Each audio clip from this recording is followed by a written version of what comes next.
The deep space monitoring station hummed quietly in the darkness between stars. Dr. Elena Martinez sat at her workstation, watching waves of data flow across multiple screens. She had been studying alien languages for 15 years, but tonight felt different. The computer had detected something unusual in the background noise of space. Elena leaned forward and adjusted her headset. The signal was weak and broken, coming from somewhere far beyond the outer rim of known space. She ran it through her translation programs and frowned. The patterns looked familiar, but she could not place them. Computer, enhance signal clarity. And run pattern analysis, she said softly. The machine worked for several minutes. Slowly, the static cleared and Elena heard something that made her heart race. It was a voice, speaking in what sounded like panic and fear. This is the Sara Prime calling any civilization that can hear us. We are the Valari people. Our world is under attack. The Kreth Dominion has broken through our defenses. We are not warriors. We do not know how to fight. Please, if anyone receives this message, we need help. We will share our most advanced technology with whoever can save our people. Time is running out, and the message repeated several times before cutting to static. Elena stared at her screen in shock. She had heard of the Valari before. They were one of the most peaceful and advanced species in the galaxy. Their technology was centuries ahead of most other civilizations, including Earth. But they were also known to be physically weak and had never fought a real war. Elena quickly saved the recording and sent it to her supervisor. Then she began researching everything she could find about the Valari and the Kreth Dominion. What she learned made her stomach turn. The Valari were tall, thin beings with pale skin and large eyes. They lived on a low-gravity world with a gentle climate. Their entire culture was built around learning, art, and peaceful exploration. They had developed incredible technology, including energy shields, faster-than-light travel, and medical devices that could heal almost any injury. But they had never needed weapons of war. The Kreth Dominion was their complete opposite. They were a military empire that had conquered dozens of worlds over the past century. Kreth were large, powerful creatures with thick, armor-like skin. In a culture that celebrated violence and conquest, they took what they wanted by force and enslaved or destroyed anyone who stood in their way. Elena called her friend Jake Morrison, who was captain of the UES Defiance, a human military vessel, patrolling the outer systems. Jake had served in 3 different conflicts and was known for his quick thinking and bold decisions. "Jake, I need you to hear something," Elena said when he answered her call. She played the Valari distress signal. "Out!" Jake listened without speaking. When it finished, he was quiet for a long moment. "How long ago was this sent?" he asked. "Based on the signal strength and distance, probably about 2 weeks ago. It took this long to reach our monitoring station, and nobody else has responded," Elena checked her databases. "I sent queries to the Galactic Council and 3 other major civilizations. The Council says they cannot risk starting a war with the Kreth Dominion. The others say the same thing. They all think the Valari are already lost." Jake made a frustrated noise, "so everyone is just going to let them die." "It looks that way. The Kreth have never lost a major battle. Most species think it would be suicide to fight them." Jake was quiet again. Elena could almost hear him thinking through the communication. "Link, Elena, send me everything you have on both species. I need to talk to my crew and my superiors. Jake, you cannot be thinking of getting involved. Defiance is just one ship. Maybe, but I know some people who might be interested in this situation." After Elena ended the call, she continued her research. She learned more disturbing facts about the Kreth Dominion. They did not just conquer worlds for resources or territory. They seemed to enjoy causing pain and fear. Reports from their previous conquests described mass executions, torture, and the complete destruction of entire cultures. The Valari, with their peaceful nature and fragile bodies, would be helpless against such enemies. Elena imagined the gentle, scholarly aliens trying to defend themselves against the brutal Kreth warriors. It would be like children fighting against professional soldiers. Meanwhile, on the EU's Defiance, Captain Jake Morrison called his senior officers to an emergency meeting. His second-in-command, Lisa Turner, arrived first. She was a tough woman who had grown up on Mars and joined the military to see the galaxy. Behind her came the ship's chief engineer, medical officer, and tactical specialist. "We have a situation," Jake began, played the Volari distress signal. Lisa whistled softly when it finished. "That is a desperate call for help." "The problem is that no one else wants to answer it," Jake explained. He shared what Alina had told him about the other civilizations refusing to help. "What about Earth Command?" asked the tactical officer. "I sent the recording to Admiral Hamilton an hour ago. He is reviewing it with the military council." Lisa leaned back in her chair. "The Kreth Dominion has quite a reputation, but then again, so do we." She was right, Jake thought. Humans had a unique reputation in the galaxy. Most alien species saw them as dangerous and unpredictable. Unlike other civilizations that had evolved on peaceful worlds, humans came from Earth, which other species called a death world. Earth was a planet where everything seemed designed to kill its inhabitants. Predators, diseases, natural disasters, and harsh weather had shaped human evolution for millions of years. As a result, humans were tougher, more aggressive, and better at fighting than almost any other known species. Other civilizations fought wars when they had to, but they tried to minimize damage and casualties. Humans fought wars to win, no matter what it took. They used tactics that other species considered brutal or insane. But those same tactics had won battles that seemed impossible. "The Volari are offering their advanced technology," Lisa pointed out. "That could give Earth a huge advantage in future conflicts." Jake nodded. "But that is not the main issue. The main issue is that innocent people are being murdered while we sit here talking." The room was quiet. All of his officers had seen the results of the Kreth Dominion's conquests. They had viewed recordings of destroyed cities and reports of mass killings. The idea of standing by while it happened again did not sit well with any of them. Jake's communication device beeped. It was a message from Admiral Hamilton. "Morrison, report to Earth Command immediately for briefing. Bring your senior staff, and tell them to pack for an extended mission." Jake looked around the table at his officers. They were all grinning. "Looks like we were going to war," Lisa said.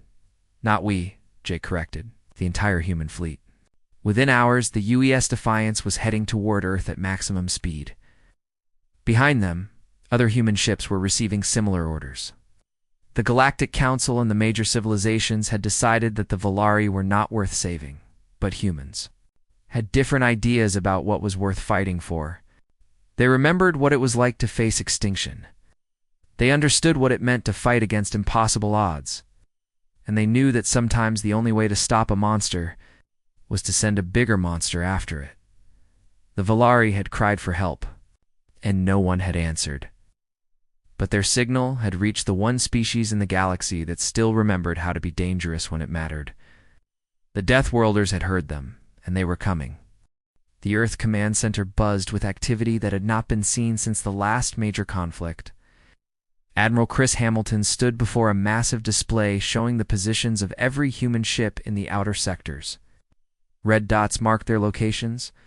As they moved toward the assembly point near Jupiter, Captain Jake Morrison entered the briefing room with his senior staff. Around the large table sat the commanders of 11 other vessels, including Captain Ryan Davis of the UES Lightning and Captain Maria Santos of the UES Thunder.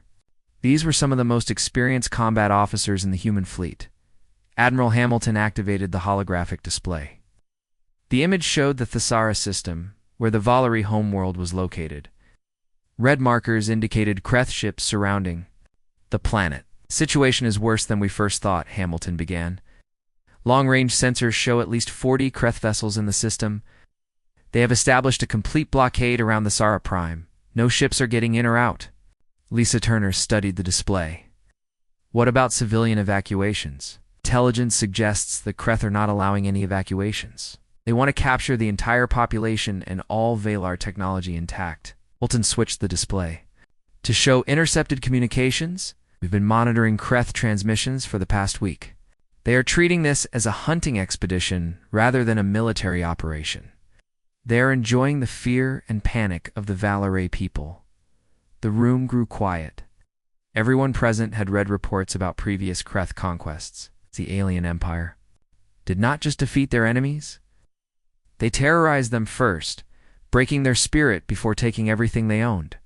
The Galactic Council still refuses to act, Hamilton continued. They say the risk of war with the Kreth Dominion is too great.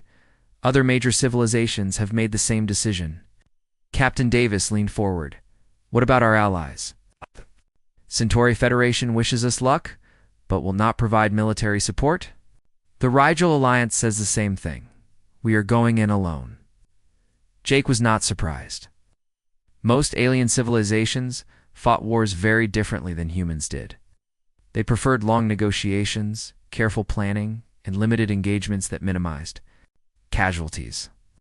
The idea of charging into battle against superior numbers was something only humans would consider. Our advantages, Hamilton said, bringing up another display. The Kreth expects conventional warfare. They've never faced human combat. Tactics. They also do not know we are coming. Long-range stealth will get us most of the way to the system undetected. Lisa looked at the force composition. 12 ships against 40. Those are not good odds. They would be terrible odds for anyone else, Hamilton replied with a grim smile. We are not anyone else. The meeting continued for 2 hours as they planned their approach. Human military doctrine was built around speed, aggression, and unpredictability. While other species tried to minimize risk, humans had learned that sometimes the most dangerous plan was also the most likely to succeed. 3 days later, the human fleet was approaching the edge of the Thessera system. They traveled in complete radio silence, using passive sensors to avoid detection. The ships moved in a loose formation that would scatter at the first sign of trouble. On the UES Defiance, Dr. Kate Brooks was preparing the medical bay for casualties. As the fleet's chief medical officer, she had studied alien biology for years. She had read about the Valari, but had never seen one in person. Captain, came a voice over the intercom. We are receiving a weak transmission from inside the system. Jake hurried to the communications station. The signal was heavily encrypted and barely strong enough to detect. Elena Martinez, who had joined the fleet as a translator, worked to decode the message. It is from a Valari refugee ship, she reported. They managed to escape the blockade 3 days ago. They are hiding in the asteroid field on the edge of the system. Can we reach them without being detected? Jake asked his navigation officer. Yes. Sir, the asteroids will hide our approach. 20 minutes later, the UES Defiance was docking with a damaged Valari vessel. The refugee ship was smaller than most human shuttles, but had clearly been built with incredible precision, even damaged. Its hull showed no signs of wear or rough construction. The airlock opened, and Jake got his first look at actual Valari. He was struck by how fragile they appeared. The tallest one barely reached his shoulder, and their limbs looked like they would snap under Earth's gravity. Their skin was pale blue-white and seemed almost transparent. Large, dark eyes dominated their faces, giving them an expression of constant worry. The lead Valari stepped forward carefully. When he spoke, his voice was soft and musical, translated by a small device attached to his chest. I am Keeper Valdris of the Science Council. Are you the humans who answered our distress call? Yes, Jake replied. I am Captain Morrison of the Earth Fleet. We are here to help. Valdris seemed to sag with relief. We did not know if anyone would come. The Council told us no civilization would risk war with the Kreth Dominion.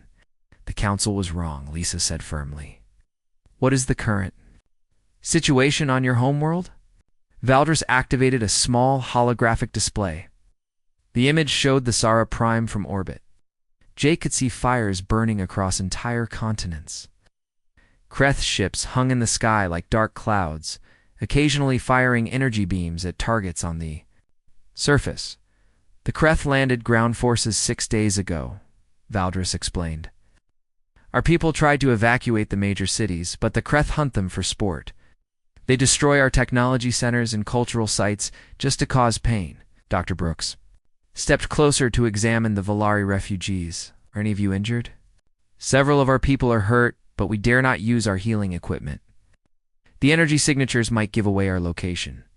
Kate looked at Jake with concern. The Valari were clearly suffering, but they were so afraid of the Kreth that they would rather endure pain than risk detection. "How many of your people are still on the planet?" Jake asked. "Perhaps 2 million. Most are hiding in underground shelters, but the Kreth are hunting them with sensor equipment. We estimate they find and capture several thousand each day." Numbers were staggering. 2 million lives hanging in the balance while the Kreth played their deadly game. "What about your military?" Lisa asked. "Your defensive capabilities?" Valdris looked confused. "We have no military. We are a peaceful people. Our technology is designed for exploration and healing, not warfare. We have energy shields and advanced sensors, but we have never built weapons meant to kill." Jake exchanged glances with his officers. The situation was even worse than they had thought. The Valari had no way to defend themselves against an enemy that lived for battle and conquest. "Tell me about Kreth tactics," Jake said. "How do they fight?" Called up more images on his display. "They prefer overwhelming force, large ships with powerful weapons. They establish orbital control and then land troops to secure the surface. The ground forces use heavy armor and energy weapons. They advance slowly and methodically, destroying everything in their path." Jake nodded. It sounded like typical alien military doctrine. Careful, methodical, designed to minimize their own casualties while ensuring complete victory. It was exactly the kind of fighting that humans had learned to counter.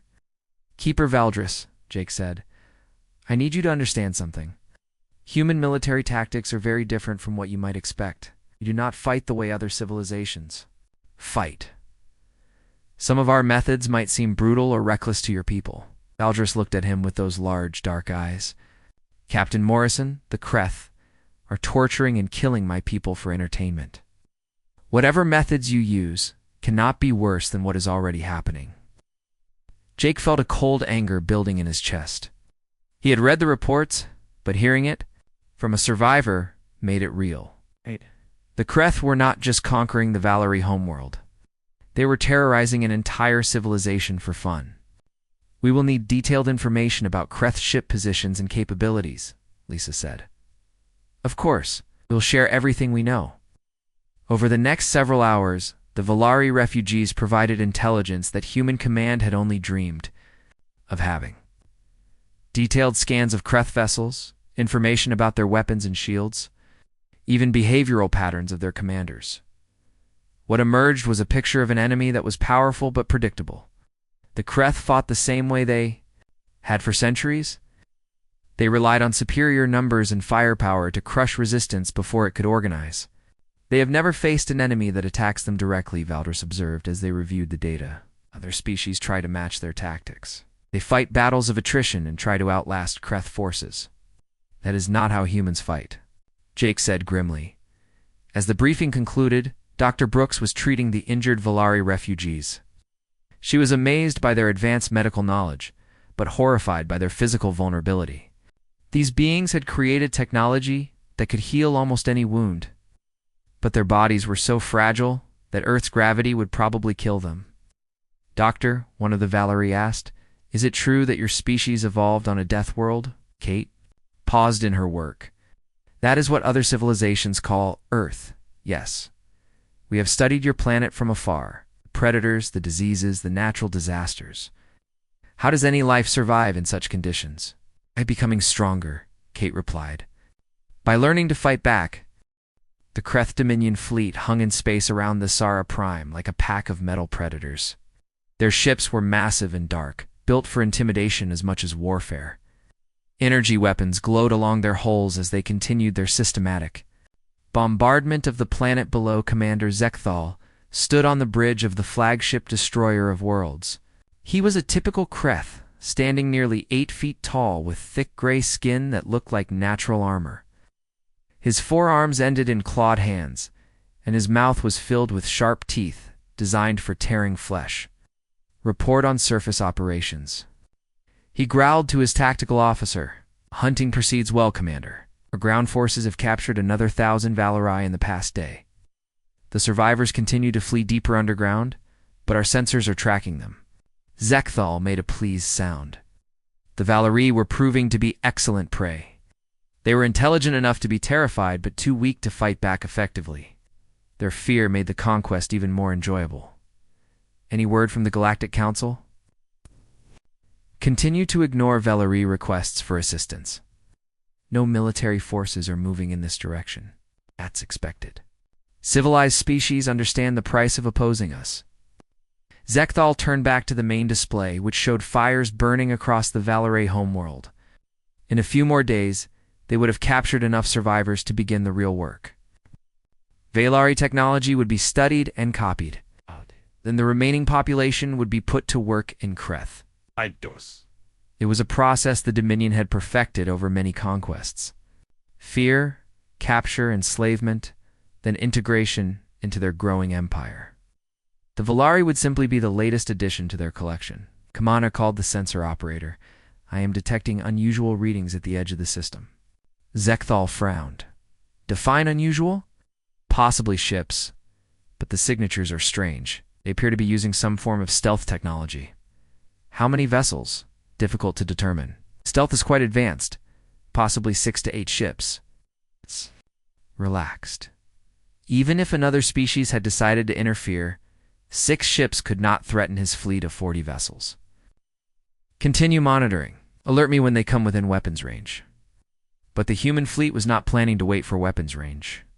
On the EU's Lightning, Lieutenant Commander Alex Reed was preparing his squadron of modified fighters for launch. The small ships had been equipped with Valar shield technology, making them nearly invisible to enemy sensors. Remember? Alex told his pilots over the Kreth have never faced this kind of attack before. They expect long-range energy. Exchanges between capital ships. We are going to hit them before they understand what is happening. The fighter bay doors opened, and 24 small ships shot out into space. They accelerated toward the Kreth fleet at speeds that would have been impossible without human engineering and Valerie shields. On the bridge of the UES Defiance, Captain Jake Morrison watched the tactical display. The fighters were moving so fast, they looked like streaks of light against the darkness of space. All ships, prepare for attack run, Jake announced on the fleet channel. Execute Plan Thunder in 30 seconds. Lisa Turner checked her weapon systems one final time. Batteries charged and ready, Captain. Signal from the fighters reported the communications officer. They are beginning their attack run. The first sign the Kreth had of real trouble was when their outer picket ships simply vanished from sensors. Alex Reed's fighters had swept through the defensive perimeter, targeting engines and weapon systems with surgical precision. The Kreth vessels were disabled before they could send warning signals. What was that? Zekthal demanded as his tactical display showed 3 ships going dark. Unknown Commander? The ships are not responding to communications. Before the sensor operator could say more, the main Kreth fleet came under attack. But this was unlike anything they had ever experienced. Instead of the careful, long-range bombardment they expected, 12 human ships charged directly into their formation at full combat speed. The UES Thunder, commanded by Captain Maria Santos, led the assault. Her ship dove between 2 Kreth cruisers, firing rapidly at their weapon ports and shield generators. The Kreth tried to turn their massive vessels to engage, but human ships were too small and fast. Target their command ships, Jake ordered. As the Defiance rolled between enemy fire, disable their communications first. The battle became chaos. Kreth commanders tried to organize their fleet, but human tactics made no sense to them. Smaller ships should have maintained distance and used their speed to avoid engagement. Instead, they were diving directly into close combat, like berserkers. Lieutenant Commander Reed's fighters swarmed around the larger Kreth vessels like angry insects. They used hit-and-run tactics, striking weapon systems, and then disappearing. Before a return fire could target them, the Valerie shield technology made them almost impossible to track. Commander, the Kreth tactical officer shouted over the noise of explosions. The enemy ships are inside our defensive perimeter. Our main batteries cannot target them at this range. Zekthal watched in growing alarm as his careful formation dissolved into individual ship actions. The humans were fighting like wild animals, with no regard for proper military doctrine. Order all ships to fall back and establish firing lines, he commanded. But the human fleet had anticipated this move. As the Kreth vessels tried to withdraw, they found their escape routes blocked by mines that Alex Reed's fighters had deployed during their initial attack. On the Sara Prime, Major Sam Collins was leading the ground assault. His battalion had landed under cover of the space battle, using modified drop pods that could penetrate the planetary atmosphere undetected. The soldiers carried a mix of human projectile weapons and captured Valerie energy guns. The first Kreth ground patrol they encountered was completely unprepared for human infantry tactics. The aliens expected organized formations advancing slowly, across open ground. Instead, human soldiers appeared from multiple directions at once. Using cover and movement in ways that seemed impossible, Sergeant Amy Foster led her squad in a flanking maneuver around Kreth's strongpoint. The enemy had established their position according to standard military doctrine, with clear fields of fire and strong defensive walls. But they had not expected an enemy that would attack from underground. Amy's team had used human tunneling equipment to create a passage beneath the Kreth position. They emerged directly inside the enemy defensive perimeter and eliminated the guards before any alarms could be raised. "Control, this is Foster," Amy reported into her radio. Enemy was completely surprised by subsurface approach. Similar reports came in from across the landing zone. Kreth ground forces, accustomed to fighting civilized species that followed predictable combat patterns, found themselves facing an enemy that seemed to break every rule of warfare, Dr. Kate Brooks had established a field hospital and a reclaimed Valerie medical facility. She was working alongside Valerie healers to treat both human casualties and rescued civilians. The experience was both inspiring and heartbreaking. Dr. Brooks called one of her medics, "You need to see this." Kate followed him to a section of the hospital where they had set up beds for rescued Valerie. What she saw made her stomach turn. Many of the civilians showed signs of torture and systematic abuse. The Kreth had not simply been conquering them. They had been entertaining themselves with cruelty. The Kreth took pleasure in causing pain, explained healer Nix Val, a Valerie medical expert, who had been hiding in the underground tunnels. They would capture our people and hurt them just to hear them cry out. Kate felt a cold rage building inside her. She had read reports about Kreth's brutality, but seeing the evidence firsthand was different. These gentle, peaceful beings had been tortured. For sport. "How many survivors are still in hiding?" she asked. "Perhaps 500,000 in this region alone. But the Kreth have been hunting them systematically. Every day fewer answer our calls." Kate activated her radio. "Control, this is Brooks. Need immediate evacuation support for civilian casualties." "In control. ... The situation here is worse than we thought." Back in space, the battle was turning in humanity's favor. The Kreth fleet, designed for overwhelming enemy forces through superior numbers, was being torn apart by tactics they could not understand or counter. Captain Ryan Davis brought the UES Lightning alongside a damaged Kreth battleship. Instead of finishing it with weapons fire, he did something that shocked both enemies and allies. He ordered a boarding action. "Prepare assault teams," Davis announced. "We are going inside." The boarding pods attached to the Kreth hull and cut through the armor with plasma torches. Human Marines poured into the alien ship. Fighting in close quarters that favored their training and equipment, the Kreth crew had never faced boarding actions before. Their species preferred to fight at distance, using their size and strength to overwhelm smaller enemies. But in the narrow corridors of their own ship, human soldiers moved like deadly shadows. "Bridge secured," reported the Marine commander. 20 minutes later, enemy crew has surrendered. It was the first time in Kreth military history that one of their ships had been captured by boarding action. Commander Zechthel watched, his fleet being systematically destroyed by an enemy he did not understand. The Kreth Dominion command ship Eternal Conqueror arrived at the edge of the Thessera system with 25 additional vessels. High Admiral Grokshan had received the distress signals from Commander Zechthal and could hardly believe what he was hearing. A fleet of 40 ships, defeated by 12 unknown vessels, was impossible.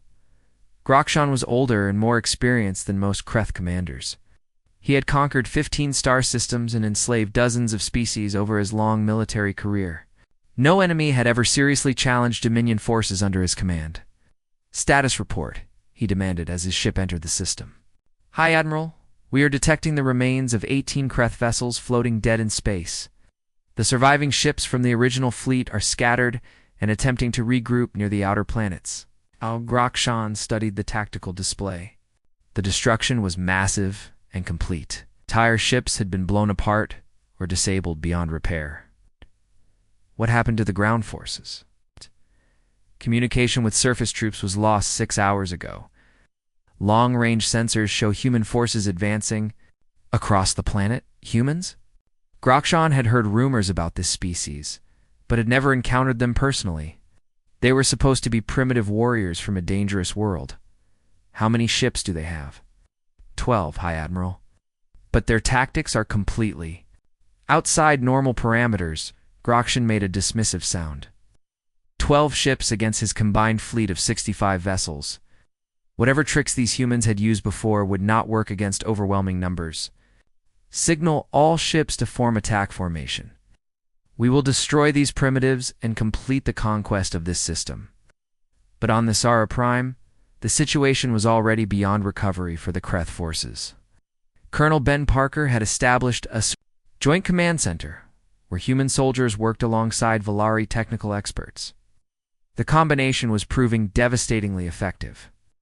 "Parker to all units," the colonel announced over the radio network. "Valari sensors have located the main Kreth command bunker. It is hidden beneath the ruins of the capital city. The bunker was protected by multiple layers of energy shields and defensive weapons. Under normal circumstances, it would have taken weeks of careful planning to assault such a position. But human tactics were anything but normal." Sergeant Amy Foster studied the tactical display while Valari technicians explained the enemy defenses. "Can your people disable the shield generators?" she asked. "Yes," replied tech specialist Kiernes.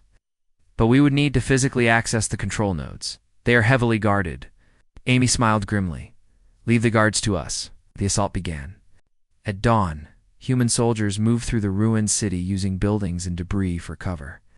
The Kreth defenders expected a direct frontal attack and had positioned their weapons accordingly. Instead, they found themselves under fire from multiple directions as human squads infiltrated their perimeter. Amy's team reached the first shield generator, just as Kreth reinforcements arrived. The enemy soldiers were larger and stronger than humans, but they moved slowly and predictably.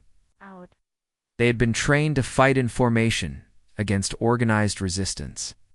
"Contact front," Amy called into her radio as she opened fire with her energy rifle. 6 enemy soldiers advancing from the east. Her squad spread out and used the urban terrain to their advantage. The Kreth tried to advance in a straight line, making themselves easy targets. Within minutes, the enemy patrol was eliminated and the shield generator was in human hands. Similar scenes played out across the battlefield. Human soldiers, working with Valari technical support, systematically dismantled Kreth defenses using methods the enemy had never encountered before.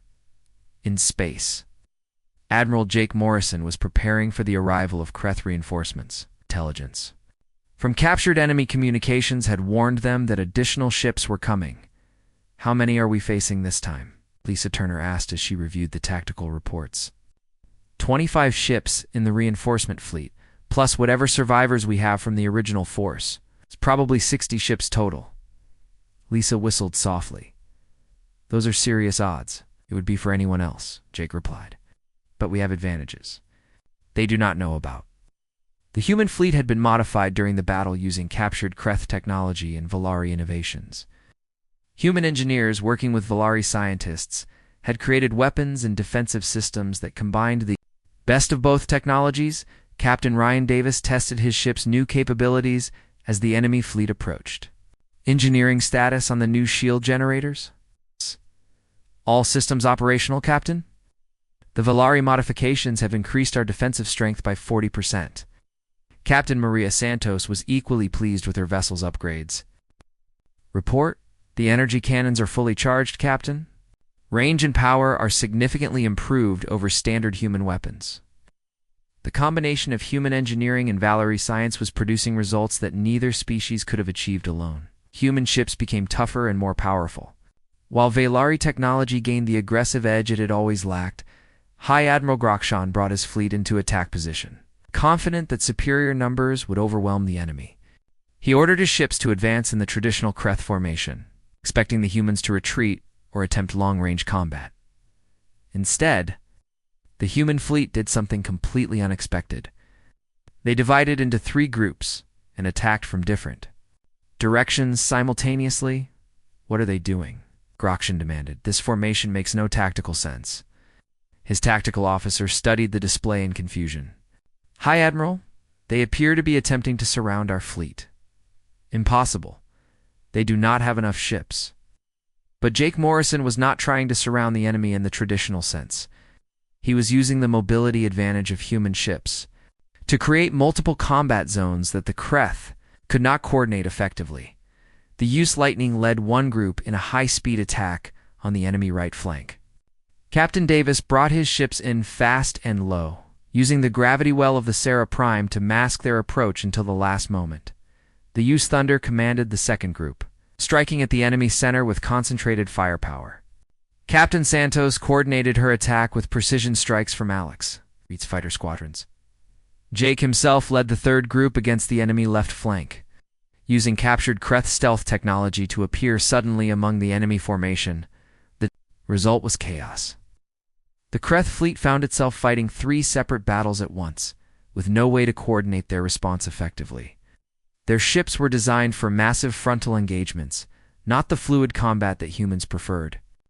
Admiral called Lieutenant Commander Reed over the communications channel. "Enemy flagship is attempting to withdraw from the combat zone." Jake studied his tactical display. The Kreth command ship was indeed trying to escape, probably to coordinate a more organized response. "All fighters converge on the flagship. Do not let it get away." Reed's squadron dove toward the massive enemy vessel like a swarm of metal wasps. They targeted the ship's engines and communication arrays, using hit-and-run tactics that the Kreth could not counter. On the surface, Colonel Parker received word that the space battle was intensifying. "All ground units, accelerate operations. We need to secure the planet before enemy reinforcements can land." The assault on the Kreth command bunker was reaching its climax. Amy Foster's team had disabled 3 of the 4 shield generators, and Valari technicians were working to override the final defensive systems. "Foster to Parker," Amy reported. "We are at the bunker entrance, beginning final assault." The underground facility was a maze of corridors and defensive positions, but the Kreth had designed it to repel conventional attacks. They had not expected human soldiers to use explosives to create new passages through solid rock. Amy's squad blasted through the bunker walls at unexpected points, bypassing the prepared defenses entirely. The Kreth defenders found themselves under attack from directions they had thought were impossible. "Bunker secured," Amy announced 20 minutes later. All enemy personnel captured or eliminated. With their command structure destroyed, Kreth ground forces across the planet began to surrender or retreat. Many simply abandoned their positions and tried to reach evacuation points in space. High Admiral Grokshan watched his second fleet suffer the same fate as the first.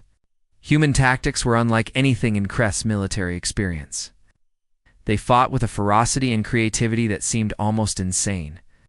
"High Admiral," his communications officer reported, "we are receiving surrender requests from 12 of our ships." Grokshan could not believe what he was hearing. Kreth's ships did not surrender. The Dominion had built its reputation on never retreating and never showing weakness. "Ignore all surrender requests. Signal the fleet to fight to the last." But his officers were no longer listening. He could see the tactical display as clearly as he could. The human fleet was systematically destroying Kreth vessels while taking minimal casualties themselves. Captain Davis led a boarding action against a Kreth heavy cruiser, his Marines fighting through the ship's corridors with ruthless efficiency. The enemy crew, accustomed to intimidating weaker species, found themselves facing soldiers who showed no fear and gave no quarter. "Ship secured," Davis reported. "Enemy crew has been captured." Similar reports came in from across the battlefield. The Galactic Council chamber had never been so tense. Representatives from dozens of civilizations sat in stunned silence. As they watched the reports from the Sara Prime, the impossible had happened. The Kreth Dominion, undefeated for over 2 centuries, had been completely destroyed by a species most of them barely knew existed. Ambassador Telkar of the Zentari Federation leaned forward in his seat. Are these reports confirmed? 3 independent sources have verified the destruction of the Kreth fleet, replied Council Speaker Morvain. 65 ships destroyed or captured, all ground forces eliminated or surrendering. The humans achieved total victory in less than 72 hours. A nervous murmur ran through the chamber. The Kreth Dominion had been one of the most feared military powers in the galaxy. It conquered entire star systems and enslaved millions of beings. The idea that they could be defeated so quickly was terrifying to many species. What do we know about these humans? Asked Ambassador Yalkus of the Rigel Alliance. Very little, admitted Morven. They come from a world designated as a death planet. Most species cannot survive on their homeworld for more than a few hours. We classified them as a minor civilization with limited expansion potential. That classification appears to have been incorrect, observed Telkar dryly. Back at the Sura Prime, Admiral Jake Morrison stood in the ruins of the Kreth Command Center, surrounded by captured enemy equipment and liberated Volari civilians. The battle was over, but he knew the real work was just beginning. Admiral called Colonel Ben Parker as he approached with the data pad. Final casualty reports are in. Jake took the pad and reviewed the numbers. Human losses had been surprisingly light considering the scale of the fighting. 18 soldiers killed, 43 wounded. The Volari casualties were harder to calculate, but estimates suggested over 300,000 civilians had been rescued from Kreth capture. What about enemy losses? Jake asked. Complete destruction of their military forces in this system. We captured over 2,000 Kreth soldiers and crew members. Most are requesting medical treatment. Jake nodded. Treating captured enemies with dignity was something that separated humans from the Kreth. Even in victory, they would follow the laws of war. Dr. Kate Brooks approached from the medical complex that had been established in the former Kreth headquarters. Admiral, I need to speak with you about the situation we discovered here. Jake followed her into the building. What he saw made his stomach turn. The Kreth had established torture chambers and execution facilities throughout their command complex. Evidence of systematic cruelty was everywhere. They were not just conquering the Volari, Kate explained. They were conducting experiments, testing how much pain different species could endure. They treated sentient beings like laboratory animals. Jake felt a cold anger building in his chest. The reports had been bad enough, but seeing the physical evidence was worse. How many facilities like this have we found? 17 so far? The Kreth were planning to use the Sara Prime as a research center for developing new torture techniques. Make sure everything is documented, Jake ordered. Al. The galaxy needs to know what the Kreth Dominion really was. Meanwhile, Lieutenant Commander Alex Reed was leading a survey mission through the captured Kreth fleet. The enemy ships were marvels of engineering, but they were also monuments to a brutal philosophy. Read to Morrison, he reported over the radio. You need to see what we found on the flagship. Jake arrived at the massive Kreth vessel an hour later. Alex led him through corridors lined with trophy cases filled with artifacts from conquered worlds, weapons, art objects, and personal items taken from destroyed civilizations. They kept souvenirs, Alex explained. Every species they conquered, every world they destroyed. They displayed the evidence like hunting trophies.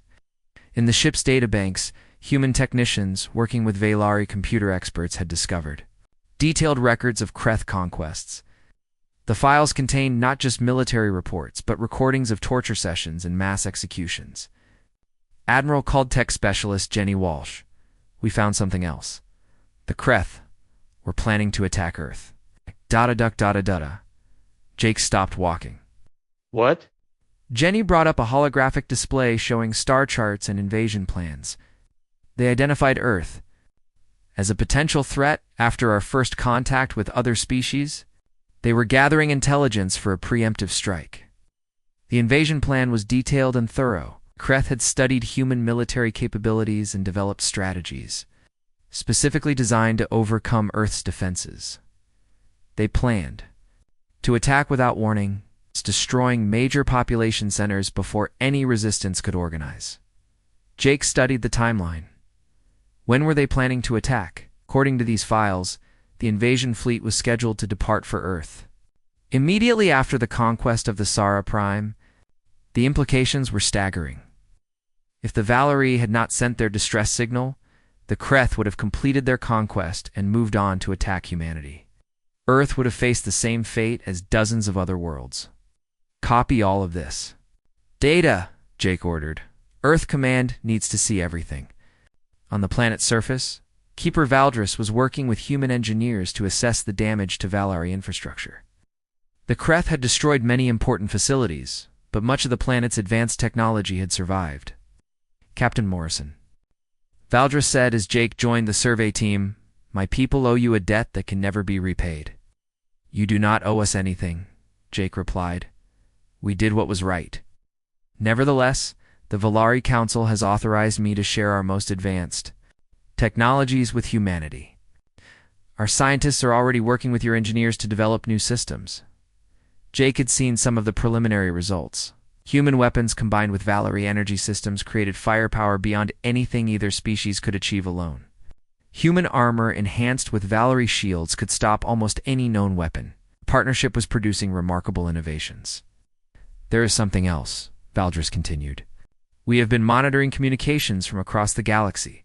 News of your victory is spreading. Other species are beginning to take notice." That evening, Jake received a priority message from Earth Command. Admiral Hamilton appeared on the holographic display, looking both pleased and concerned. "Jake, congratulations on a remarkable victory. But we have a situation developing." "What kind of situation, sir?" "We are receiving distress calls from 6 different star systems. Species that have never contacted us before are asking for help against various aggressors. Word has spread that humans will fight when others will not."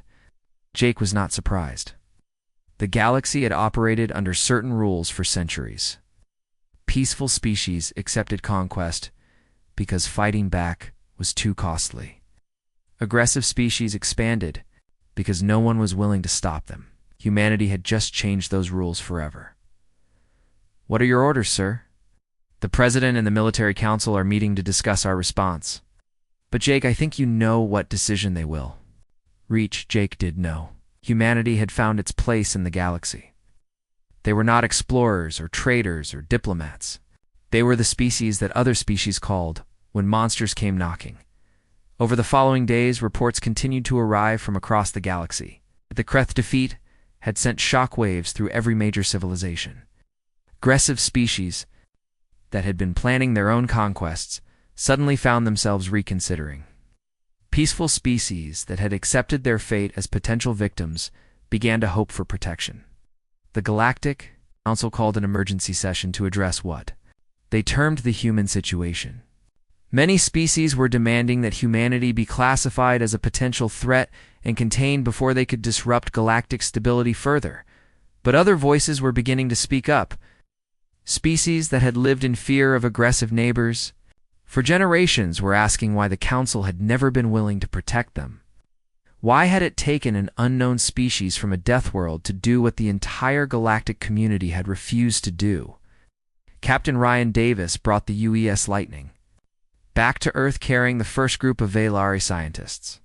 They would work with human researchers to develop new technologies that combined the best of both species' capabilities. Dr. Kate Brooks accompanied them, along with detailed medical records that would revolutionize treatment for dozens of medical conditions. The Valari healing technology, combined with human surgical techniques, promised to eliminate diseases that had plagued humanity for centuries. But the most important cargo the Lightning carried was information. Complete records of Kreth military capabilities, intelligence on dozens of aggressive species, and detailed star charts showing the locations of civilizations that might need protection. Jake stood in his quarters aboard the UES Defiance, looking out at the stars. The ship was heading home to Earth, but he knew it would not be staying long. Other missions were already being planned. Other species were sending desperate calls for help. His communication console chimed. It was a message from the Zephyrian Republic, a peaceful civilization located near the Galactic Rim. They were under threat from the Scar Legion, a group of raiders that had been terrorizing their space lanes for months. This is President Kyle Moore of the Zephyrian Republic. The message began. We have heard of your victory at the Sara Prime.